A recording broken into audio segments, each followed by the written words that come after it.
బాగా గమనించాలి ప్రియమైన దేవుని వాళ్ళ. నాయకుల గురించి, సేవకుల గురించి, వాళ్ళు చేసే ప్రతి పనికి వాళ్ళ పనుల గురించి దేవుడు ముందే చెప్పాడు. జాగ్రత్త. యేసు ప్రభువు వారు చూస్తారు ఒకసారి. మత్తయి సువార్త 7వ అధ్యాయం. మత్తయి సువార్త 7వ అధ్యాయం. మత్తయి సువార్త 7వ అధ్యాయం 21వ వచనాన్ని చూద్దాం. మత్తయి సువార్త 7వ అధ్యాయం 21వ వచనం. 7:21. ప్రభువా ప్రభువా అని నన్ను పిలుచు ప్రతి వాడును పరలోక రాజ్యంలో ప్రవేశింపడు గాని పరలోకమందున నా తండ్రి చిత్త ప్రకారం చేయువాడే ప్రవేశిస్తాడు. సిలువ వేయబడక ముందే యేసు ప్రభు వారు చెప్పినటువంటి మాట. ప్రభువా ప్రభు అని పిలిచినంత మాత్రాన, ఏ కీడు రాజును సంఘానికి చెప్పుకున్నంత మాత్రాన, సోది చెప్పుకున్నంత మాత్రాన, మాయ మాటలు చెప్పుకున్నంత మాత్రాన, షో చేసినంత మాత్రాన నీకు పరలోకం రాదు, ప్రవేశం లేదు. సిలువ ఎక్కక ముందే చెప్పాడు. అప్పటికి ఇంక యేసు ప్రభు వారు సిలువ ఎక్కలేదు. సిలువ ఎక్కల ముందే ఈ దొంగల గురించి వివరణ ఇచ్చేసాడు. అప్పటికే ఇచ్చేసాడు. 22వ వచనం. ఆ దినమందు అనేకులు నన్ను చూచి ప్రభువా ప్రభువా ప్రభువా ప్రభువా మేము నీ నామమును ప్రవచింపలేదా? నీ నామమున దయ్యములు వెళ్ళగొట్టలేదా? నీ నామమున అనేకమైన అద్భుతములు చేయలేదా అని చెప్పగలరు. వీళ్ళు చెప్తారంట, ఈ సోదిగాండ్రులు ఆ రోజు చెప్పేటటువంటి మాటలు. నీ నామమున దయ్యములు వెళ్ళగొట్టలేదా, అద్భుతములు చేయలేదా అని చెప్తారంట. అప్పుడు అంటున్నాడు ప్రభులు వారు, నేను మిమ్మను ఎన్నడూనో ఎరుగను, అక్రమము చేయువారులారా నా యొద్ద నుండి పొండి అని చెప్తాడంట. నేను మిమ్మల్ని ఎన్నడూ ఎరుగునట్టున్నాడు. బాగా గమనించాలి. ఏమిటి? ఈ దయ్యాలు వెళ్ళగొట్టే వారం, స్వస్థతలు చేసేటటువంటి వారం ఆనాటి శిష్యులకి ఇవ్వలేదా? ఇచ్చాడు. ఆనాటి శిష్యులకి ఇచ్చాడు అధికారం. తర్వాత ఆయన కూడా చేశాడు. పౌలు గారు కూడా చేశాడు ఈ అధికారం. ఈ దయ్యాలు వెళ్ళగొట్టారు, ప్రవచించేటటువంటి వారం, స్వస్థత పొందేటటువంటి వారం, చనిపోయినటువంటి తిరిగి లేపేటటువంటి వారం శిష్యులకు కూడా ఇచ్చాడు. ఆయన చేశాడు. అపోస్తలుడైన పౌలు గారు కూడా చేశాడు. పౌలు గారు కూడా చేసినట్టుగా ఉంది. అది దయ్యాలు పట్టినటువంటి కాలం. అది లైవ్లో దయ్యాలు పట్టేటటువంటి కాలం. అది ఆ కాలానికి ఆ వరం ఇచ్చాడు. ఆ కాలానికి తర్వాత తీసేసాడు, అయిపోయాడు. తర్వాత ఏమన్నాడు తెలుసా? ఈయన ఇక్కడే ఆగిపోయారు, దయ్యాలు వెళ్ళగొట్టే దగ్గర ఆగిపోయారు. ఇదే శిష్యులకు దయ్యాలు వెళ్ళగొట్టి శిష్యుల దగ్గరకు వచ్చారు ఒకరోజు. అప్పుడు యేసు ప్రభువు వారు దయ్యాలు వెళ్ళగొట్టినటువంటి శిష్యులు వచ్చి, మేము దయ్యాలు వెళ్ళగొట్టాము నాయన అని చెప్తుంటే ప్రభువు వారు ఏం మాట్లాడుతున్నాడు చూడండి. లూకాసు వార్త 10వ అధ్యాయం. లూకాసు వార్త 10వ అధ్యాయం 22వ వచనం చూడండి. 10:22. లూకాసు వార్త 10:20 చూడండి. క్షమించండి, 10:20. అయినను దయ్యములు మీకు లోబడుచున్నామని సంతోషింపక, దయ్యాలు మీకు లోబడుతున్నాయని దయచేసి సంతోషింపదు. ఇక్కడ మీరు క్లారిటీ తీసుకోవాలి. దయ్యాలు మీకు లోబడుతున్నాయని దయచేసి సంతోషించకండి. శిష్యులతో చెప్తున్నాడు. వాళ్ళు వచ్చి, ప్రభువా దయ్యాలేదు ప్రభు, మేము అని అనకుండా వెళ్ళిపోతున్నాయి, లోబడుతున్నాయి మాకు అని అన్నప్పుడు, దయ్యాలు మీకు లోబడుతున్నాయని సంతోషింపక మీ పేర్లు పరలోకమందు రాయబడి ఉన్నామని సంతోషించండి. టార్గెట్ ఏది చూసుకోవాలి మనం? పరలోకం చూడాలి. ఇప్పుడు శిష్యులకి ఆ పవర్ ఉన్నా వాళ్ళు అంటున్నాడు, మీరు దయ్యాలు వెళ్ళిపోతున్నాయి, లోబడుతున్నాయి అని సంతోషించొద్దు, మీరు టార్గెట్ పరలోకం పెట్టుకోండి. మరి 7వ అధ్యాయంలో ఈ దొంగలు, కూలికి బోధించేవాళ్ళు, ఈ దగ్గర బాధ్యులు, సోది చెప్పేటోళ్ళు, మోసం చేసేటువంటి వాళ్ళు ఎక్కడ ఆగిపోయారు? దయ్యాలు వెళ్ళగొట్టిన దగ్గర ఆగిపోయారు. ఇది చూడరా, పరలోకం గురించి ఆలోచించరా? మోసం శత్రువులు ఎక్కడ ఉన్నారంటే ఇక్కడే ఉన్నారు, ఇంట్లోనే ఉన్నారు. బాగా గమనించాలి ఈ పాయింట్. శిష్యులకు కూడా ఈ పవర్ ఉంది, కానీ వాళ్ళు వెళ్ళగొట్టి లోబడిన తర్వాత ప్రభులు వారిని అడుగుతుంటే ప్రభులు వారు అంటున్నాడు, దయ్యాన్ని వెళ్ళగొట్టి నేను సంతోషింపక పరలోకంలో వెళ్ళాలని ఆనందించండి అని చెప్తున్నాడు. చూసారండి, పరలోకం గురించిన ఆలోచన లేదు. దయ్యాలు వెళ్ళగొట్టే దగ్గరే ఆగిపోయారు, టచ్ అన్న దగ్గరే ఆగిపోయారు. అర్థమైంది మీ పాయింట్? శిష్యులకు వార్నింగ్ ఇచ్చాడు. మరి ఇదేందుకు గుర్తు రావట్లే నీకు? శత్రువులు ఇలా ఉంటారండి, శత్రువులు ఇలాగా ఉంటారు.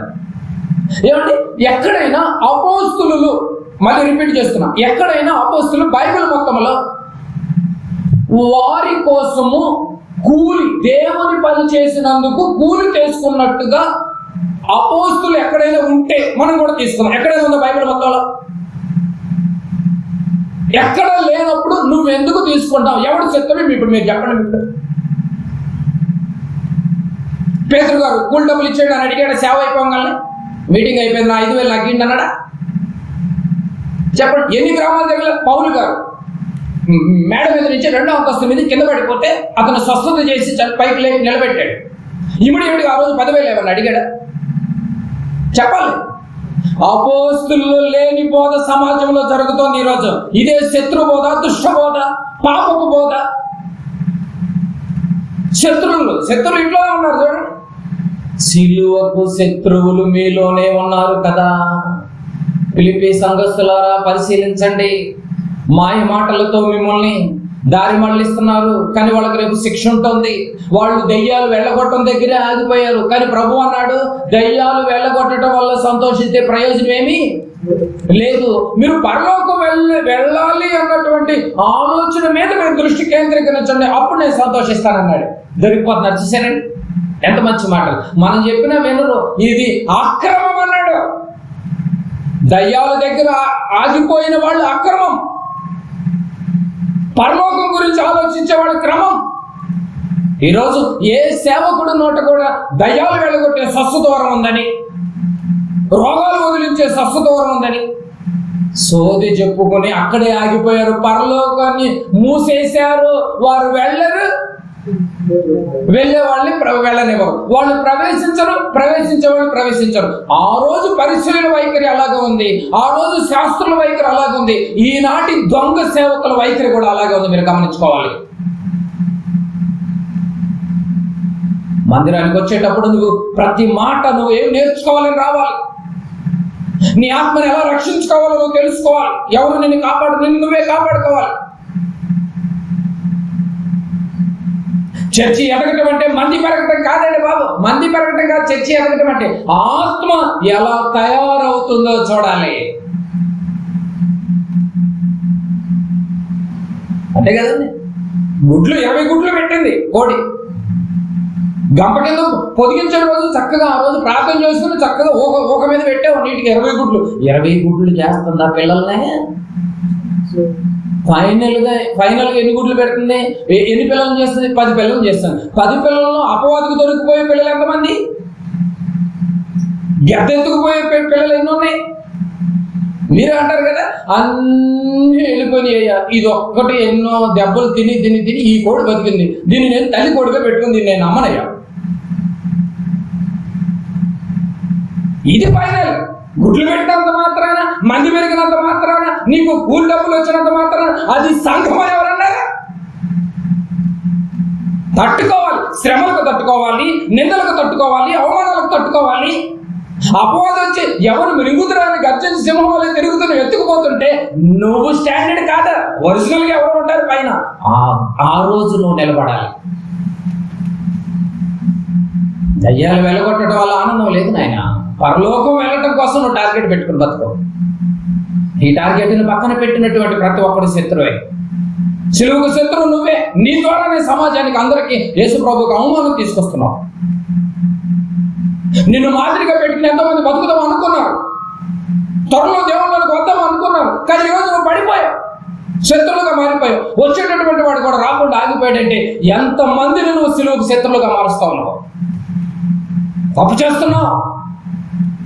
అపోస్తలు అలా చేయలేదు. వారికి శ్రమ, బైబిల్ అందంటే అందేనండి. శ్రమ అంటే శ్రమే కదండి. బాగా ఆలోచించాలి ప్రియమైన దేవుని వారులారా. ఆత్మలు ఎలా ఎదుగుతున్నాయో మనం చూసుకోవాలి. మత్తయి సువార్త 7వ అధ్యాయం వాళ్ళు దయ్యాల దగ్గర ఆగిపోయారు. మత్తయి సువార్త 7వ అధ్యాయం 24. మత్తయి సువార్త 7వ అధ్యాయం 24-27 నేను చదువుతున్నాను చూడండి. కాబట్టి ఈ నా మాటలు విని వాటి చొప్పున చేయి ప్రతి వాడును వాటి చొప్పున చేయాలి. వాడును బండ మీద తన ఇల్లు కట్టుకొని బుద్ధిమంతుని పోలియుండును. వాన కురిసెను, వరదలు వచ్చెను, గాలి విసిరి ఆ ఇంటి మీద కొట్టిన కానీ దాని పునాది బండ మీద వేయబడిన కనుక అది పడలేదు. బండ మీద కట్టుకుంటే వాడి పడడా. గాలి రాని, తుఫాను రాని, వరదలు రాని, అవమానాలు రాని, నిందలు రాని, హేళనలు రాని, ఎవరెన్నన్నా కూడా స్టాండర్డ్గా నిలబడుద్ది ఆ ఇల్లు. బండ మీద కట్టుకుంటే, ఇసుక మీద కట్టుకుంటే 26. మరియు ఈ నా మాటల మీద వాటి చొప్పున చేయని ప్రతివాడు ఇసుక మీద తన ఇల్లు కట్టుకొని బుద్ధిహీనులు పోలి ఉండను. వాన కురిసిన వరదలు వచ్చాను కానీ గాలి విసిరి ఆ ఇంటి మీద కొట్టాను, అప్పుడు అది కూలబడెను, దాని పాటు గొప్పదైపోయింది. చూసారా, కూలబడిపోయాయి. ఎక్కడ కట్టుకున్నావు నీ ఇల్లు? ఎక్కడ కట్టుకున్నావు నువ్వు ఇల్లు? వాటి చొప్పున చేయి ప్రతివాడు బుద్ధిమంతుడే బండ మీద కట్టుకున్నాను, వాడు చొప్పున చేయని ప్రతివాడు బుద్ధిహీనుని పోలి ఇసుక మీద కట్టుకున్నాను, అప్పుడు అది కూలబడిన దాని పాటు గొప్పదైపోతుంది అంటున్నాడు. ఎక్కడ ఆగిపోయావా నీ ఆత్మీయ జీవితం? కీర్తన గ్రంథము 127:1. కీర్తన గ్రంథము 127:1. కీర్తన గ్రంథము 127 అధ్యాయం. కీర్తన గ్రంథము 127 అధ్యాయము మొదటి వచనం ఒకసారి చదువుకుందాం. 127 మొదటి వచనం. యెహోవా ఇల్లు కట్టించని ఎడల దాని కట్టువారి ప్రయాసము వ్యర్థమే. బాగా గమనించాలి. యెహోవా ఇల్లు కట్టించని ఎడలని ఆ ఇల్లు దగ్గర ఆగిపోయారండి బాబు. వాళ్ళేమో దయ్యాల దగ్గర ఆగిపోయారు, వీళ్ళేమో ఇల్లు దగ్గర ఆగిపోయారు. ఏదో ఇల్లు కడదామంటే చాలు, ఈ రిఫరెన్స్ వాడందే మాత్రం నోట్లో నుంచి ఆ సేవకుడు ప్రసంగం చేయలేడు. ఈ ఇల్లు దగ్గర ఆగిపోయాడు. ఏమండి, పైగా దేవుడు ఆశీర్వదించడని చెప్తాడు. బాగా గమనించాలి. దేవుడు ఆశీర్వదించడం ఈ ఇల్లా? నేను అడుగుతున్నాను, బాగా గమనించాలి. దేవుడు ఆశీర్వదించాడంటే ఇదా ఇల్లు? ఇల్లు కట్టే దేవుడు ఆశీర్వదించినట్ట? తప్పది. ఇల్లు ఇక్కడే ఉంటుంది, నువ్వు ఉండవు. దేవుడు ఆశీర్వదించాడంటే ఆ ఇంట్లో నువ్వు ఎప్పుడు ఉండాలి. ఈ భూమి అంతమయ్యేంత వరకు కూడా ఉండాలి. పైగా ఈ ఇల్లు కూడా నాశనం అయిపోకూడదు. మరి యేసుప్రభు 2వ రాకడలో నువ్వు ఇంతబడి రక్తం చెమటోడ్చి కష్టపడినటువంటి ఇల్లు ఒకరోజు కాల్చివేయబడుతుంది. ఎందుకు మరి 2వ రాకడలో? అంటే ఇది ఆశీర్వాదం కాదన్నమాట. అంటే ఇది శాపమే. అంటే వీళ్ళందరూ ఎక్కడ ఆగిపోయారు? దయ్యాలు వెళ్ళగొట్టే వాళ్ళు అక్కడ ఆగిపోయారు. ఏమండి, ఇల్లు వస్తే ఇంకేదైనా వస్తాయి అన్నవాళ్ళు ఇక్కడ ఆగిపోయారు. బాగా ఆలోచించండి. యేసు ప్రభు వచ్చి చెప్తున్నా అర్థం కావట్లేదండి బాబు. యేసు ప్రభు వచ్చి చెప్తున్నా కూడా అర్థం కాలేదు. మనం ఇల్లు కట్టుకోవాలంటే ముందు పునాది గట్టిగా ఉండాలి, పిల్లర్లు గట్టిగా ఉండాలి, స్లాబ్, ఇటుక, స్టీల్ అది గొప్పది. అవి మంచి స్టాండర్డ్గా ఉంటే ఇల్లు గట్టిగా ఉండాలి. అలాగే మన ఆత్మీయ జీవితం కూడా గట్టిగా ఉండాలంటే నువ్వు కట్టుకోవాల్సింది ఇలాంటి మిడి జ్ఞానంతో ఉన్నటువంటి వాళ్ళ దగ్గర నువ్వు కట్టుకుంటే నీ ఆత్మీయ జీవితం నిలబడదు, కూలిపోద్ది, దాని పాటు భయంకరంగా ఉంటుంది. నువ్వు బండ మీద కట్టుకోవాలి. వాన కురిసినా, వరదలు వచ్చినా, ఎన్ని విపత్తులు వచ్చినా, ఎంతమంది నీ మీదకు వచ్చినా కూడా దేవుడు అన్నిటినీ తప్పించేస్తాడు. మరి నువ్వు బండ మీద కట్టుకున్నావా? మరి ఇసుక మీద కట్టుకున్నావు, అందుకు కూలిపోతున్నాడు. శత్రువులుగా మారిపోతున్నారు. ఇది నువ్వు కూలిపోయేవంటే దేవుడికి శత్రువు అయిపోయాడు. శిలువకు శత్రువులు ఎలా ఉంటారంటే ఇదిగో ఇలా ఉంటారు. ఎలా ఉంటారండి శిలువకు శత్రువులు? ఇలా ఉంటారు. పునాది దేవుని మీద వేస్తున్నావా? పునాది దేవుని మీద వేస్తున్నావా? బండ మీద కట్టబడుతున్నావా? అయితే ప్లాన్ చేసుకో. ఈ రోజు నుంచి అయినా కూడా బండ మీద నేను ప్లాన్ చేసుకో. నీ విశ్వాసం లోతుగా ఉండాలి. నీ విశ్వాసం బలంగా ఉండాలి. అటు ఇటుగా ఉండకూడదు. ఏమిటి, గతించిన వారంలో మనం ఏమిన్నాం? నేనైతే దేవుడి మందిరంలో పచ్చటి ఒలివ చెట్టు వల్ల నేను ఎదుగుతున్నాను అన్నప్పుడు, ఆ ఒలివ చెట్టు దగ్గరికి ఈ చెట్లని వెళ్ళినప్పుడు ఆ చెట్టు అంది మోమాటం లేకుండా చెప్పింది. అలాంటి అధికారాలను నేను శాసించడానికి నేను పుట్టలేదు. దేవుణ్ణి, మానవులను సన్మానించడానికి నేను పుట్టానే తప్ప ఇటువంటి ఊగటానికి నేను రాలేదని మొహం మీద చెప్పిందే. మోమాటం లేకుండా ఒక చెట్టు నువ్వు ఎందుకు చెప్పలేకపోతున్నా? అడుగులు ఎందుకు వస్తున్నారు? నువ్వు బతికితే దేవుని కోసం, నిలబడితే దేవుని కోసం, నీ ఊపిరి దేవుని కోసం, నీ కష్టం దేవుని కోసం, నీ మాట దేవుని కోసం, నీ త్యాగం దేవుని కోసం అయి ఉండాలి. చెట్టు మోమాట పడినప్పుడు నీకెందుకయ్యా మోమాటం? చెట్టు మోమాటం లేకుండా చెప్పింది. అన్ని బాధ్యతలు గుర్తు చేసి పనిలో నిలబడింది. మందిరంలో అన్ని పనులు చెట్టుదే, ఒలివ చెట్టుదే. నీ పాత్ర ఏంటి ఈరోజు? ఇసుక మీద కట్టుకున్న వాళ్ళగా కూలిపోతున్నావా? శత్రువులుగా మారిపోతున్నావు. సిలువకు శత్రువులు మనలోనే ఉన్నారు, బయట వాళ్ళు కాదు. ఈరోజు శత్రువులుగా మారొద్దు ప్రియమైన దేవుని వల్ల. ఆయన ముందు మనం తట్టుకోలేం. ఆయన ముందు మనం ఏంటండి? ఒక మాటతో సముద్రాన్ని రెండుగా చీల్చినటువంటి ఆయన ముందు మనమెంత? ఒక మాటతో సొదొమ గొమొర్రాల్ని పట్టణాల్ని అగ్నిగంధకాలతో ఒక రాత్రికి రాత్రి కాల్చేసిన ఆయన ఎక్కడ? ఆహారమును మన్నాను ఆహారంగా కురిపించిన ఆయన ఎక్కడ? ఆయనతోనే మనం పెట్టుకునేది. ఏదో దేవుడు దయ తెలిసి ఆయన కృప వలన, ఆయన శక్తి వలన, ఆయన జాలి వలన దయ తెలిసి మనం ఈ రూట్లోకి వచ్చాం. దయచేసి పోగొట్టుకోదు ప్రేమ దేవుని వారిలో. ఎంతమంది అయితే ఈ మాటలు వింటున్నారు? జాగ్రత్త. దేవునిలోనికి ఒక్కసారి రుచి చూసిన తర్వాత దయచేసి వదులుకోకండి. బండ మీద కట్టబడాలి. మనం సిలువకు శత్రువులు మనతోనే ఉంటారు. మనల్ని పడగొట్టేంత వరకు నిద్రపోరు. వాళ్ళు ఎదగరు, ఎదిగే వాళ్ళని ఎదగనివ్వరు. వాళ్ళు ఎదగరు, ఎదిగే వాళ్ళని ఎదగనివ్వరు. ఏది నిజమైనటువంటి ఆశీర్వాదం ఒకసారి చూస్తారు. కొరింథీయులకు రాసినటువంటి రెండవ పత్రిక 13వ అధ్యాయం. కొరింథీయులకు రాసినటువంటి రెండవ పత్రిక 13వ అధ్యాయము 13-14 వచనాలు.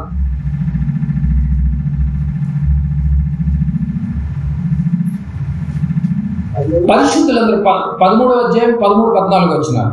పరిశుద్ధులందరూ మీకు వందనములు చెప్తున్నారు. పరిశుద్ధులందరూ మీకు వందనములు చెప్తున్నారు.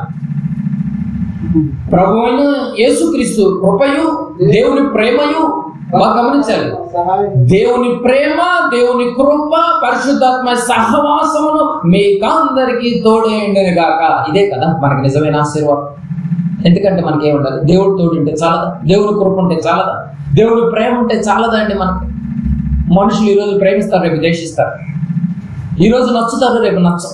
కానీ దేవుడు నువ్వెంత పరిస్థితుల్లోనే, ఎంత దయనీయ పరిస్థితుల్లో ఉన్నా, ఎంత భయంకరమైన కోపంలో కూరుకున్నా కూడా ఆయన నిన్ను ప్రేమించడానికి సిద్ధంగా ఉన్నాడు. నిన్ను ఆదరించడానికి సిద్ధంగా ఉన్నాడు. నిన్ను కరుణించడానికి సిద్ధంగా ఉన్నాడు. అయినప్పటికీ నువ్వు జాగ్రత్తగా నిలబడితే, ఓర్పుతో నిలబడితే, బండ మీద నువ్వు ఇల్లు కట్టుకుంటే, ఎన్ని పరిస్థితులు వచ్చినా కూడా నువ్వు స్టాండర్డ్గా నిలబడతావు ప్రేమ దేవుని వల్ల. ఆయన కృప ఎంత మంచి మాట చూడండి. ఇది కదా అసలైన ఆశీర్వాదం. ఇది ఎవరైతే కలిగి ఉంటారో వారు ఆశీర్వాదం పొందినటువంటి వాళ్ళు. ఏంటి ఆశీర్వాదం? లోకంలో నువ్వు ఎన్ని కలిగి ఉన్నా కృప, దేవుని ప్రేమ, పరిశుద్ధ సహవాసం కలిగిన వారే అసలైన ఆశీర్వాదం పొందినటువంటి వాళ్ళు. దేవుని కృప ఉంటే చాలండి మనకి. చాలు మనకి ఈ జీవితానికి దేవుని కృప, ఈ జీవితానికి దేవుని ప్రేమ, ఈ జీవితానికి పరిశుద్ధ సహవాసం. సహవాసానికి దూరం అయితే నీకు దేవుని ఆశీర్వాదం పోయినట్టే తెలుసా నీకు? ఈరోజు చాలా మంది సహవాసానికి దూరం అయిపోతున్నారు, దేవుని ప్రేమకు దూరం అయిపోతున్నారు, దేవుని వాక్యాలకు దూరం అయిపోతున్నారు. అయితే నువ్వు ఆశీర్వాదాన్ని కోల్పోయినట్టే, పరిశుద్ధ సహవాసాన్ని కోల్పోతున్నావు. కలిగి ఉన్నావు మరి మనం గమనించండి, ఆలోచించండి ప్రేమైన దేవుని వారులారా. నేర్చుకున్న ప్రతి వారు ఏ విధంగా చెప్పబడిందో కాలానుగుణంగా ఉన్నదాన్ని బట్టి విచారించండి, పరిశీలించండి. శత్రువులు ఎవరో గమనించండి. నువ్వు శత్రువులుగా మారదు. ఎవరికి కీడు చేయకుండా మేలు చేస్తూ దేవుని మాటలను సమాజానికి తెలియచేయటంలో జీవవాక్యాన్ని చేత పట్టుకుని ఎవరు అనేక మందిని దేవుని వైపు మళ్ళిస్తారు. కూలికి బోధించేటటువంటి దౌర్భాగ్య పరిస్థితి తెచ్చుకోకండి. సోది చెప్పి మోసం చెప్పే పరిస్థితులన్నింటిని దాటుకుని దెయ్యాల దగ్గర ఆగిపోయినటువంటి బ్యాచ్ ఒకటి ఉంది. కూలి డబ్బుల కోసం సేవలో దిగిన బ్యాచ్ ఉంది. సోది చెప్పుకుని స్టేజీల మీద అటు ఇటు తిరిగే బ్యాచ్ ఉంది. నూనెలు అమ్ముకునేటటువంటి మోసం చేసే బ్యాచ్లు ఉన్నాయి. చూసారు? ఈ ఇల్లు కట్టాడంటే దేవుడే మాకు ఇల్లు కట్టాడని చెప్పేసి ఇదే గొప్ప ఆశీర్వాదం అనుకుంటున్నారు. అది కాదు ప్రేమ దేవుని వల్ల. నువ్వు శాశ్వతంగా పరలోకానికి చేరుకున్న రోజు నిజమైనటువంటి ఆశీర్వాదం. అక్కడ నువ్వు చేరుకోవాలి అంటే నువ్వు బాగా గమనించాలి. దేవుని కృపకు దగ్గరగా ఉండాలి. 2, దేవుని ప్రేమకు దగ్గరగా ఉండాలి. 3, దేవుని పరిశుద్ధ సహవాసం కలిగి ఉండాలి. మనం చూసారు, పరిశుద్ధ సహవాసం కలిగిన వారే ఆ రోజు దేవుని కృప దీవెనలు మెండుగా ఉంటాయి. యేసు ప్రభు లాంటి సాత్వికమైనటువంటి మనసుతో మనం ఇలాంటి మాటలు చెప్పాలి. మనం కూడా ఎవరిని శత్రులుగా భావించకుండా మిత్రులు ఇలాంటి విలువైనటువంటి మాటలు సమాజానికి తెలియటలో, అందించటలో, వీటన్నిటికి మించి పాటించటలో మనందరూ జాగ్రత్త పడదాం. సిలువకు శత్రువులు మనల్ని వెంటాడుతూనే ఉంటారు. నువ్వు శత్రువులుగా మారదు. ఆయన ముందు మనం రేపు నిలబడలేము. ఆయన ముందు మనం తట్టుకోలేము. ప్రభు రాబోతున్నాడు, శిక్షించడానికి రాబోతున్నాడు. ఆయన శిక్షకు పాత్రలు అయ్యి నరక పాత్రలుగా నరకానికి చేరుకుంటారు. ఆయన ప్రేమకు బద్దులై, ఆయన కృపకు దగ్గరై, పరిశుద్ధ సహవాసంలో చేరుకొని కుడి చేతికి దేవదూతల చేత కుడివైపుకి చేర్చబడినటువంటి వారిగా నీతిమంతుల జాబితాలోకి మనం వెళ్ళాలి అంటే వీటన్నిటి మెలకువలు కలిగి ఉండాలి. గమనించు, జాగ్రత్త పడండి. సిలువకు శత్రువులు ఎలా ఉన్నారంటే ఇది ఎలా ఉంటారు. ఒకవేళ అలా నువ్వు మారిపోయే వైపు దేవుడు ప్రేమించడానికి సిద్ధంగా ఉన్నాడు. ఇప్పటికైనా మించిపోయింది. దేవుడు ఆయన కృప ఇంకా నీకు వెదజల్లడానికి సిద్ధంగా ఉన్నాడు. దేవుడు ప్రేమకి మన ప్రేమకి అదేనండి పేరు. నువ్వు ఎంత భయంకరమైన పరిస్థితి అయినా నేను ఎల్లప్పుడూ ప్రేమిస్తూనే ఉంటాడు. నువ్వు చచ్చేంత వరకు ప్రేమిస్తూనే ఉంటాడు. నువ్వు రా రా నా మాట విని రా, పోతే తిరిగి రాదు ఈ జీవితం. మళ్ళీ కోపంలో పడిపోతావు, రా రా రా అని చెయ్యి అందిస్తున్నాడు. ఆయన చెయ్యి ఎల్లప్పుడు నీకు వెల్కమ్ చెప్తూనే ఉంటుంది. వస్తే అదృష్టవంతులు, రాకపోతే దురదృష్టవంతులు. నిలబడతారో పడిపోతారో రెండు మన చేతిలో ఆలోచించండి. ప్రభులు వారు మనకు 2000 సంవత్సరాల క్రితం ఈ భూమి మీదకి వచ్చి మనకు నేర్పినటువంటి జ్ఞానం, ఈ విలువైనటువంటి జ్ఞానాన్ని కాళ్ళకు అనుకోకుండా హృదయం నిండా భద్రపరచుకోండి. దేవునికి దగ్గర ఉండి పరలోక ప్రయాణానికి సిద్ధం కండి. కళ్ళు మూసుకొని ప్రార్థన చేసుకున్నాం. దయగలిగినటువంటి మా కన్న తండ్రి, మీ పాదాల కొండలు చెల్లించుకుంటున్నాం. నేను మీ విలువైనటువంటి మాటలు, అమూల్యమైనటువంటి మాటలు, పరలోకానికి చేర్చేటటువంటి మాటలు, మీరు ఉన్నటువంటి లోకానికి దగ్గర చేసేటటువంటి మాటలు ఇప్పటివరకు మేము విన్నాం తండ్రి. చాలా మంది తెలియక సిలువకు శత్రువులు అన్యులు అనుకున్నారు, బయట వాళ్ళు అనుకున్నారు, గిట్టిన వాళ్ళు అనుకున్నారు. కానీ లోపలికి వెళ్ళి మేము పరిశీలిస్తేనైనా మాలోనే ఉన్నారు. వాళ్ళు ఎలా ఉన్నారు అంటే వారి యొక్క ప్రతి పనికి మాలినటువంటి పనిని గ్రంథంలో ఆనాడే రాయించారు తండ్రి. అలాంటి దౌర్భాగ్యమైనటువంటి పరిస్థితులు ఒకవేళ మేము పడిపోయినటువంటి వారిని ఇలాంటి విలువైనటువంటి వాక్కులతో దగ్గర చేసే ప్రయత్నమైన ఆయన ఈ సదస్సులున్నాయి. మమ్మల్ని ఈ రీతిగా వారు మమ్మల్ని ఈ రీతిగా మీ మాటలకు ఆయతపరిచి మీ వాక్కులకు దగ్గర చేసి మమ్మల్ని, మా కుటుంబాన్ని మీ వాక్కులతో, మీ కృపకు, మీ ప్రేమకు, మీ పరిశుద్ధ సహవాసానికి నాయన ఈ రీతిగా మమ్మల్ని ఈ రీతిగా నిలవబెట్టినందుకు వేలాది వందనాలు మేము తెలియజేస్తున్నాం. మీ చిత్తమైతే మరొక వారంలో మళ్ళీ మేమందరం ఇలా కూడుకునేంత వరకు మీ సన్నిధి పంపులు మాతో వచ్చాయి. బైబిల్ పాఠశాల కార్యక్రమాలు ఏ గ్రామంలో అయితే జరుగుతున్నాయో ఆ జరుగుతున్న ప్రతి కుటుంబాలను ప్రత్యేకంగా మీరు జ్ఞాపకం చేసుకోండి. మా యొక్క గ్రామాన్ని కూడా మీరు జ్ఞాపకం చేసుకోండి ప్రభు. ఎవరైతే ఈ వాక్యానికి వ్యతిరేకంగా బ్రతుకుతున్నారో ఆ బ్రతుకుతున్నటువంటి నాయన అందరూ కూడా మీ వైపుకు మళ్ళాలని చెప్పినటువంటి మాటలను వీళ్ళు ఎవరు అపార్థం చేసుకోకుండా అర్థం చేసుకొని మీ మాటలకు చెవియొగ్గి ఆ ప్రకారంగా చేసిన వాడి బుద్ధిమంతుడు మీరు చెప్తూనే ఉన్నారు. అలాంటి బుద్ధిమంతుడైనటువంటి బ్రతుకును మేమందరము బ్రతకాలని కోరుకుంటూ ఆశిస్తున్నాం. ఈ యొక్క మాటలు హృదయంలో భద్రపరుచుకు వెళ్తున్నటువంటి బిడ్డలు 30 60 100 ఈ నాటబడినటువంటి విత్తనం ఒకరోజు మహావృక్షంగా మారేటటువంటి మహాకృపను ఇంకెక్కువగా ప్రసాదింపచేయమని కళ్ళొచ్చినటువంటి బిడ్డలు, వారి కుటుంబాలను, చిన్న బిడ్డల్ని, యవనస్తుల్ని అందరినీ నాయన మీ యొక్క ప్రత్యేకమైనటువంటి చల్లనటువంటి దీవెనతో భద్రపరచమని ఈ యొక్క ఉదయకాలంలో మరి ముఖ్యంగా ప్రార్థిస్తూ నాయన విన్నవించుకుంటూ మొక్కుతూ నాయన మిమ్మల్ని ధ్యానిస్తూ తండ్రి మేము శత్రువులుగా మారితే నాయన మాకు నిలవ నేడే ఉండదు నాయన. అలాంటి దౌర్భాగ్యమైనటువంటి పరిస్థితి మాకు రాకుండా మీ విలువైనటువంటి వాక్కులతో అర్థంలో మా ముఖము చూసుకున్నట్టుగా ఎల్లప్పుడూ మీ వాక్యాలతో సరి చేసుకునే మంచి మనసును మా అందరికి ప్రసాదింపచేయమని మా ప్రభువును ప్రియరక్షకుడైన యేసుక్రీస్తు నామం పేరిట ఒక ప్రార్థన సమర్పించి అడిగి వేడుకుంటున్నాం తండ్రి. ఆమేన్. మనందరి తండ్రి అయినటువంటి దేవుని ప్రేమ, కుమారుడైనటువంటి యేసుక్రీస్తు కృప, పరిశుద్ధాత్మ దేవుని యొక్క నిత్య సహవాసం మనకును లోకంలో ఉన్నటువంటి సకల పరిశుద్ధులకు సదాకాలము తోడేయండి నడిపించునుగాక. ఆమేన్. ఆమేన్.